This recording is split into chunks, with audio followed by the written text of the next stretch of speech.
Hello mga ka-Wonderham. So, learning task 3 tayo. Complete the table. Ano ba yung table natin? Hanapin natin yung value ng A, B, C. Tsaka yung ano yung x of 1, x of 2. Tsaka ano yung sum of the roots. Tsaka product of the roots. Okay. So, ito ang ating number 1. Ano ang A natin? Katabi ni x square. So, A is equal to 1.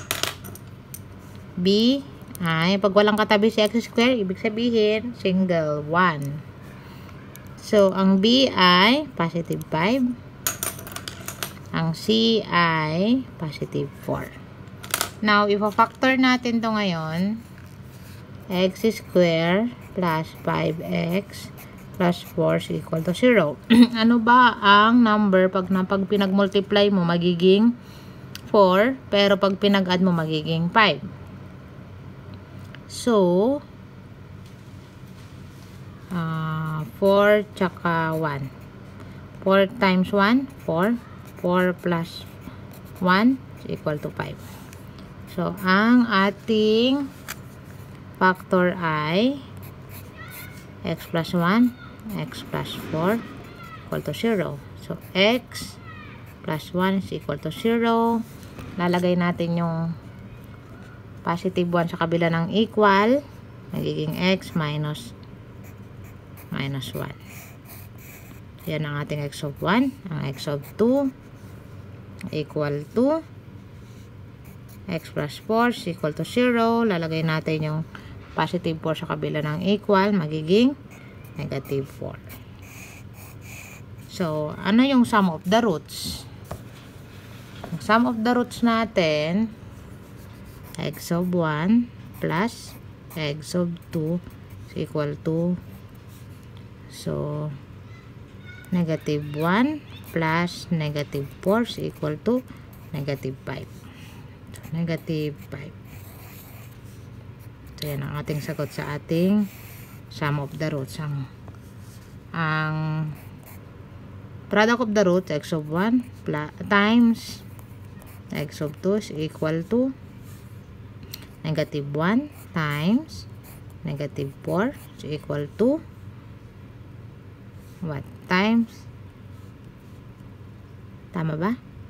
So, positive 4. Yan ang ating sagot sa ating number 1. So, number 2, x square minus 6x minus 27 equal to 0. So, ano ang ABC natin dyan? So, A is equal to positive 1. B ay negative 6. C ay negative 27. So, ngayon, ang ating x of 1 tsaka x of 2, x square minus 6x minus 27 is equal to 0. So, mag-iisip ka ng number na kung saan, pag minag-multiply mo, ang sagot niya ay negative 27, pero pag pinag-add mo naman ay negative 6. So, negative 9 times 3. Negative 9 times 3, negative 27. Negative 9 plus 3, negative 6. Diba? So, yan ang ating factor. Diba? Madali lang. X minus 9, x plus 3 is equal to 0. So, x of 1. So, ang gagawin natin, x of 1. So, x minus 9 is equal to 0. X of 1 is equal to positive 9. Diba? Pag nilipat natin yung negative 9 sa kabila ng equal, mag-iiba yung ugali. Joke. Yung sign. Positive 9. Ito naman isa, x plus 1, x plus 3 is equal to 0.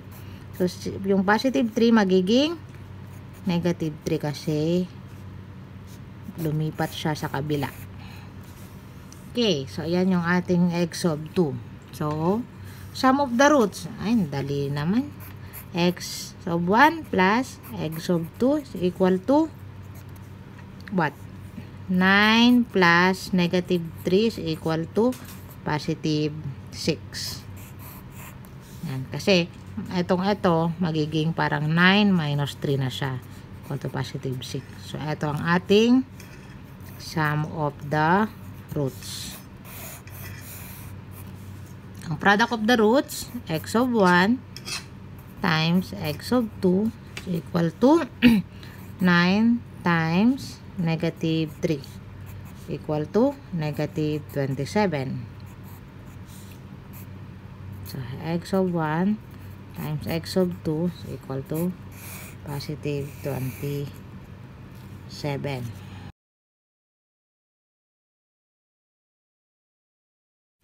Ang ating number 3 ay x square minus 25 is equal to 0. So, paano na nga ba to pag ganito? So, ang a natin, ang katabi ng x square, 1. Paano pag wala tayong x lang? So, si b equal to 0. Si c ay negative 25. Yan. So, ano ang roots natin? Anong gagawin natin dito? X square minus 25 is equal to 0. Nalagay muna natin si negative 25 sa kabila ng equal. Magiging x square is equal to 25. Ngayon, anong method ang gagawin natin? Extracting the roots.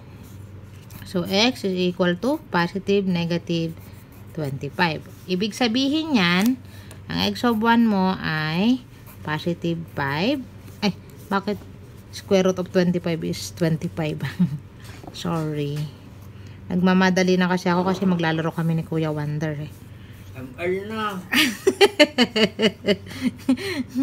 Yan. So, ang x of 2 is equal to negative 5. So, pwede din naman mag-interchange.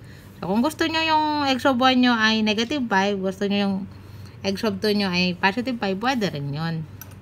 So, ano ang sum of the roots? Equal to 0 ba? Yes, kasi positive 5 minus 5 is equal to 0. Yan. So, ngayon, x of 1 times x of 2 equal to negative 5, positive 5 times negative 5 equal to negative 25. Yan ang ating product of the roots. Ngayon, number 4. Ang number 4 natin is x square plus 10x plus 25 is equal to 0. So, ano ang A, B, C natin? So, A ay 1. B ay positive 10. C ay positive 25. So, ang roots natin, so, x square plus 25, x square plus 10x plus 25 is equal to 0. So, meron ba, pag pinag-multiply mo, ang dalawang number, ang equal niya ay 25, pero pag pinag-add mo ay 10. Meron, syempre. So, that is 5 times 5, 25, pero 5 plus 5 ay positive 10. So, yan ang ating factor. X plus 5, kunin mo, positive silang dalawa, is equal to 0. So, x plus 5 is equal to 0. X is equal to negative 5. X of 1 natin yan.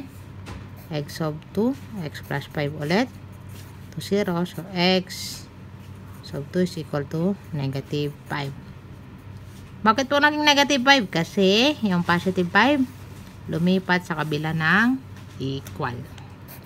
So, yan ang ating x of 1, ay x of 2, tsaka x of 1. So, parehas lang naman sila.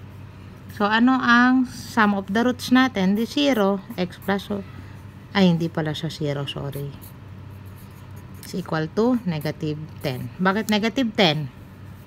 Kasi, negative 5 plus negative 5 is equal to negative 10. So, ang product of the roots is equal to positive 25. So, negative 5 times negative 5, pwedeng ganyan, is equal to positive 25. So, yan ang ating sagot. So, number 5 na tayo. So, yung number 5,